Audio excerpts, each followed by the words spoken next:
Kita kembali lagi menerus Rampai Pagi yang disiarkan secara langsung pada pagi ini. Kalau tadi di awal pagi kita sudah memberikan, kita ada satu segmen yang akan kita bawakan secara virtual, iaitu segmen Biro Kawalan Narkotik, dan tajuk yang akan kita bincangkan pada hari ini, skim pelepasan sementara SPS dan tentunya kita bersama tetamu undangan kita yang sudah pun bersedia. Baik, Alhamdulillah secara virtual iaitu Yang Mulia Awang Haji Amir Hamzah bin Haji Muhammad Said, pembantu petugas bersama kita sudah pun di talian ya. Baik, Assalamualaikum tuan. Waalaikumsalam Tuan Muhammad dan Tuan Atul. Alhamdulillah. Apa khabar tuan? Baik, Alhamdulillah. Alhamdulillah. Mudah-mudahan dalam keadaan sihat walafiat tuan. Alhamdulillah tuan. Jadi di sini tuan, segmen yang akan kita bawakan ini tajuknya skim pelepasan sementara. Apa sebenarnya yang dimaksudkan dengan skim pelepasan sementara dan bilakah ianya ditubuhkan tuan? Boleh diperjelaskan? Baik, terima kasih kepada Tuan Muhammad dan Tuan Atul di studio. Terlebih dahulu, Bismillahirrahmanirrahim. Alhamdulillahirabbil alamin wassalatu wassalamu ala asyrafil anbiya'i wal mursalin sayyidina Muhammad wa ala alihi wa sahbihi ajma'in. Pertama sekali ucapan terima kasih kepada pihak Radio Television Brunei kerana menjemput saya pada pagi ini untuk menerangkan antara program-program yang ada di fasa akhir Residen Pusat Al-Islah ya. Skim pelepasan sementara adalah satu program di fasa akhir dalam proses pemulihan residen-residen menjalani rawatan di Division Rawatan dan Pemulihan Pusat Al-Islah. Residen fasa 4 akan ditempatkan ada yang kami namakan di rumah Baitul Hijrah. Skim pelepasan sementara ditubuhkan pada awal 1 Muharram 1433 Hijrah bersamaan dengan 27 hari bulan November 2012 tahun Masihi. Residen yang ditempatkan di skim pelepasan sementara adalah terdiri dari residen yang telah menjangkau ke fasa 4 dan telah mendapat sokongan oleh ahli jawatan kuasa penilaian kemajuan residen Pusat Al-Islah. Tujuan skim pelepasan sementara ditubuhkan adalah bagi mengelak residen dari mengalami kepecutan budaya dalam kurungannya culture shock yang katanya, dan mencari pengalaman penempatan dalam bidang pekerjaan mengikut kelulusan para residen bagi persediaan mereka apabila mereka bebas kelak, dan dalam masa yang sama membentuk residen berdikari. Tujuannya adalah bagi membantu pendapatan keluarga residen tersebut. Di dalam skim pelepasan sementara ini, keterlibatan serta sokongan masyarakat terutamanya ahli keluarga terdekat amatlah perlu dalam proses membantu bagi pemulihan para residen-residen bagi mempertahankan kepulihan mereka apabila mereka bebas nanti. Di dalam program skim pelepasan sementara, residen akan diberikan beberapa pendedahan kepada masyarakat seperti membuat kerja-kerja amal. Membuat kerja-kerja amal ini biasanya kami lakukan waktu kebanyakannya waktu bulan puasa juga, membersihkan masjid, surau-surau, membersihkan kubur.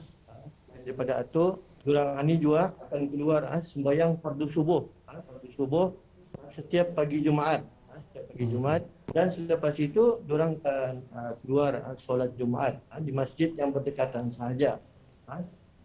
Pada bulan Ramadan biasanya durang ini akan dibawa juga solat tarawih bulan Ramadan mengikut ketentuannya juga, takluk pada disiplin mereka juga dan selebihnya mengikuti kursus-kursus seperti di pusat pembangunan belia dan lain-lain. Ada juga yang menyambung pelajaran dan selebihnya ada keistimewaan balik cuti hujung minggu 2 minggu sekali, dan selebihnya adalah membuat penempatan kerja dan tinggal di luar pusat. Semua ini adalah salah satu keistimewaan yang ada di dalam program fasa akhiran ini, tuan. Baik, Alhamdulillah. Baik tuan, untuk selanjutnya di skim pelepasan sementara ini mungkin dapat tuan kongsikan sedikit program-program serta kegiatan yang dijalankan. Silakan. Okey, terima kasih tuan sekali lagi ya. Perlu saya maklumkan lagi sekali pada tuan dan puan serta penonton sekalian ya. program yang akan saya bagi tahu ini program ini tergantung kepada keadaan situasi semasa COVID-19 katanya. Jadi sebelum ini program ini berjalan seperti biasa pelangtuan. Jadi ada beberapa program yang akan saya terangkan. Yang pertama adalah menjalani orientasi residen yang di fasa 1, 2, 3 dan pindah. Ini residen ini adalah residen fasa 4. Residen fasa 4 yang akan diserahkan ke Baitul Hijrah akan menjalani sesi orientasi sekurang-kurangnya 1 hingga 2 minggu tertakluk pada prestasi dan komitmen para residen sekalian. Ini kerana memberi ruang untuk para residen menyesuaikan diri dan memahami akan peraturan-peraturan yang ada di dalam skim pelepasan sementara. Dan selepas saya selesai dalam menjalani orientasi, kami akan menilai semula, baru kami akan menyerahkan kepada program-program berkenaan seperti seni taman, program kebajikan dan ada juga program kantin untuk membantu bahagian kantin juga. Dan selebihnya itu setiap malam mereka-mereka ini akan menjalani sesi-sesi seperti relapse prevention. Ini adalah pencegahan kejatuhan semula dan sisi sharing malam-malam. Itu sisi pertama. Yang kedua, setelah saya selesai dalam menjalani orientasi, taklimat program dan lawatan ke rumah residen. Ini setelah habis mereka menjalani orientasi, barulah kami akan memproses untuk membuat lawatan ke rumah-rumah residen-residen ini. Ini adalah untuk memastikan tempat dan keadaan persekitaran rumah residen-residen dalam keadaan yang selamat apabila menjalani program balik cuti hujung minggu. Dalam masa yang sama lagi, memastikan penerimaan keluarga terhadap residen. Dan sudah kami datang ke rumah, kami akan memberi penerangan penerangan mengenai program dan peraturan skim pelepasan sementara kepada ahli keluarga. Dalam masa itu juga, kami akan menjalankan sisi sokong bantu, yakni perkongsian antara residen dan ahli keluarga. Di sana sekarang kami akan nampak macam mana reaksi keluarga untuk menerima residen ini kembali. Program yang ketiga adalah program keluar pusat. Ini program khasnya tertakluk kepada prestasi residen. Program ini akan diberi kebenaran selama 6 jam tertakluk pada urusan yang dipohonkan.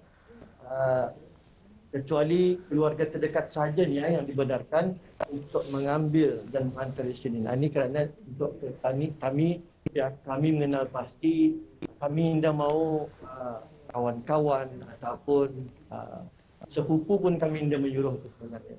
Kecuali ibu bapa, adik-beradik saja yang kami benarkan. Selebihnya urusan pribadi, misalnya membaharui lesen memandu, pintar, perjanjian doktor, temuduga kerja dan lain-lain. Kecuali ada satu urusan saja yang hingga dapat diorang ini keluar ditemani oleh keluarga. Ini kami mesti membawa. Kecuali atas urusan perbicaraan kes di mahkamah akan dibawa oleh pihak Ustaz Al-Islah. Itu adalah program ketiga. Yang keempat, selepas itu baru diorang akan balik cuti hujung minggu. Balik cuti hujung minggu ni ada 3 peringkat. Kami akan membenarkan diorang ini balik selama 12 jam dulu. 12 jam ini kerana melihat barangkali diorang itu melihat environment di luar, melihat keadaan rumah. Selepas saja 2 minggu, kami akan menilai semula mereka ini. Kalau dapat kami balikkan seterusnya, kami akan nilai. Baru akan diorang balik dalam 1 hari, 24 jam. 24 jam sehari. Lepas 24 jam, baru kami memproses untuk diorang ini balik ke peringkat 3, yakni balik 48 jam, baru 2 hari. Tempoh balik selama 2 minggu sekali sekurang-kurangnya untuk sekali tertakluk pada penilaian dan prestasi komitmen residen. Program keempat. Yang kelima adalah program penempatan kerja. Program penempatan kerja. Residen akan diberi peluang mencari penempatan kerja di luar pusat atau di mana-mana syarikat yang ada. Residen-residen yang menjalani penempatan kerja di luar pusat akan diberi kebenaran untuk tinggal di luar pusat bersama ahli keluarga dan hanya diarahkan melapor diri seminggu sekali ke pusat Islam. Program melapor diri pusat ini akan diadakan setiap hari Isnin. Setiap hari Isnin. Tertakluk pada keadaan kadang-kadang ada hari Isnin ini secara publik, jadi kami ajakkan kepada hari Selasa. Jadi program melapor diri pusat ini setiap hari Isnin sebelum jam 6 petang mereka akan melapor diri ke pusat Al-Islah. Selepas itu, diorang akan menjalani sesi malam. Sesi malam itu ada termasuk sesi kogoman, sesi sharing, relapse prevention, apa yang sudah buat di luar. Jadi kami akan mendengar keluhan itu. Jadi mereka ini akan keluar pada besok harinya pada jam 6.45 pagi. Itu tertakluk pada keadaan mereka juga. Kalau diorang Alhamdulillah dah melakukan kesalahan apa, insyaAllah kami akan keluar kembali. Dan program seterusnya adalah bebas. Bebas atau tertakluk pada prestasi residen berkenaan. Okay, itu saja Tuan. Baik. Alhamdulillah, itu antara perkongsian bersama ya untuk hari ini bagi segmen Biro Kawalan Narkotik secara virtual, skim pelepasan sementara. Semoga sedikit sebanyak memberikan kepahaman kepada peserta apakah ia dan juga antara aktiviti-aktiviti program-program yang telah dilaksanakan ataupun dijalankan ya Tol. Baik, untuk terakhir yang mungkin dapat kita bawakan kepada narasumber kita iaitu Yang Mulia Awang Haji Amir Hamzah bin Haji Muhammad Said untuk mengongsikan Tuan saranan kepada masyarakat dari pihak Tuan dan juga ahli keluarga. Okey, terima kasih Tuan sekali lagi ya.